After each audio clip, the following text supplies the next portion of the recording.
Yes, Kenya. Tamu sana, tamu sana, tamu sana is.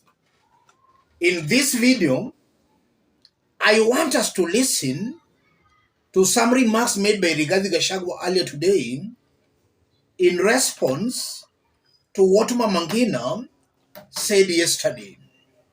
And I'll explain why I strongly believe those remarks by Rigathi Gashago have backfired badly.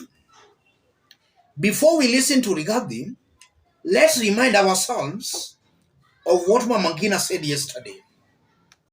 Sasa nyinyi wenyewe munaona wale wenyewe walikuwa msituni kupigania nchi hii, munawaona wenyewe, kwa sababu siku hizi kila mtu anemjuaji, na yeye munamuona sasa wale walikuwa huko.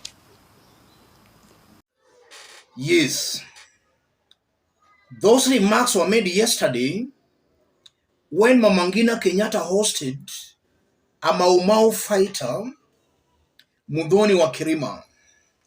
Muthoni was a field marshal fighter, a very high-ranking position in the Mau Mau uprising. Mama Ngina took that occasion to warn Kenyans against fake sons, daughters, grandsons, granddaughters of Mau Mau. And that is so because some leaders, especially Rigathi and his team, have been bragging that their sons and descendants of Mau Mau. So Mama Ngina took that occasion to warn Kenyans against those fake sons and grandsons, granddaughters of Mau Mau. And if you look at it objectively, Muthoni wa Kirima paid a courtesy call to Mama Ngina to thank her for offsetting her 4.7 million bank loan and also for buying her a 3-bedroomed house. That was the main reason she paid a courtesy call to Mama Ngina Kenyatta. And as usual, we can't rule out politics in all that. The visit by Muthoni to Mama Ngina Kenyatta, in my honest opinion, was meant to send a political message. And the message was delivered by Mama Ngina Kenyatta. Be wary of fake Mau Mau sons and daughters. And that was very important because Wakirima was a high-ranking fighter in the Mau Mau uprising. So when you hear the likes of Rigathi, Ndindinyoro Kimani Chunga saying they are sons and daughters of Mau Mau, which ranks did their fathers, great-grandfathers, or even grandfathers hold in the Mau Mau uprising? Let them come out to explain to Kenyans that. I believe those remarks by Mama Ngina Kenyatta are the ones that have made Rigathi to respond. Listen to Rigathi before we proceed. Listening to Rigathi Gashago, his remarks are clearly appealing and can convince a good majority of landless Kenyans into believing that their problem, especially those from the mountain, the remarks by Rigathi Gashago can easily convince them that the problem is Uhuru Kenyatta's family. But is that really the case? We all know that the Kenyatta family, or rather the Gema community, they really benefited a lot during Kenyatta's regime, in that we saw them being settled across the country.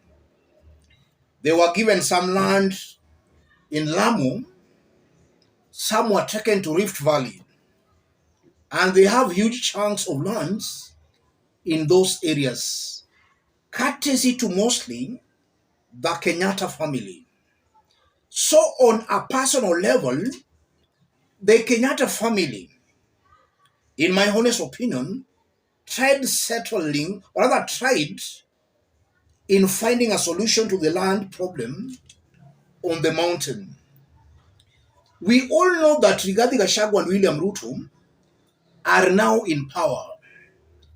When Mwai Kibaki came to power in 2002, there was the Ndungu land report. The Ndungu report did some investigations on the land injustices in Kenya. Yes, the land injustices in Kenya. And Ndungu came with a report. And if Rigathi and his team were serious, they want to address the land issue in Kenya, and more so on the mountain, then what stops Rigathi and his team from implementing the Ndungu land report? What stops the government from implementing that report? And looking at the Ndungu land report, it states that the illegal land allocations was more frequent than any time in Kenya's history in the 90s, 1992, 97, and in 2002, and mostly during the elections. Let's have a look at the land report before we continue.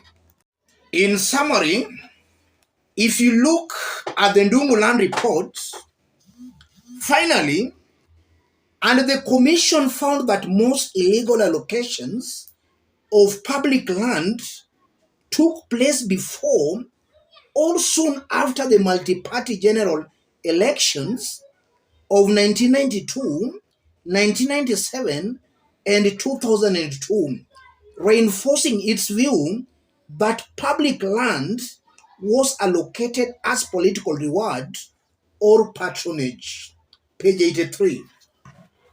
That's just a section of the Ndungu land report. In fact, if you look at that duration being mentioned in the Ndungu land report, that was a time when Rigathi was an administrator in Moi's government, and it was also during that time that Moi propped William Ruto in politics around 1991, 1992, during the YK 92. And we all know what happened and what transpired that time. And not to forget, Kenyans can still remember the Muteshi land issue, the Eldoret IDP. So when Rigathi actually brings the land issue, then Rigathi is shooting himself on the foot. They were part of the government. At the time, a lot of all these injustices and all these illegal allocations took place. They took place in the early 90s, in the early 90s to 2002, when Moi was actually in power, long after Kenyatta had actually died. If Rigathi and his team are serious and they are not playing politics, let them implement Ndungu land report. And that's what Kenyans should actually be pushing for. Rigathi should not just play politics, just targeting a family. Kenyans want justice, and Rigathi should be reminded that he's now in power. Let him stop playing politics. Let the government implement Ndungu land report. So the actual truth here, ladies and gentlemen, without taking sides, Rigathi and his team are just playing politics. They did cheat the masses on the mountain that they were going to form a hustlers government. From the kind of appointments we are seeing in this government, this is a government for the rich, the ruling class. And even on the issue of land, truth be said, if you look at the big landowners in Kenya, you'll most definitely find them in Rigathi William Ruto's government. No doubt about that, ladies and gentlemen. As I conclude, those remarks by Rigathi, even though they are very much appealing to the landless, they have actually backfired, in that a discussion will most definitely start on who owns what chunks of land in Kenya and how did they acquire that land. Most definitely, Rigathi and his team will lose more. Let's meet in our next analysis. But even before I go, if you are watching us but you have not yet subscribed, subscribe, give this video a like. To our fans and subscribers here, I'm very much humbled, very grateful for the kind of support you are giving me here. God bless you. God bless Kenya. Any other person who want to support us, I've pinned my number on the comment section. Contact me through the number. Let's meet in our next analysis. Thank you.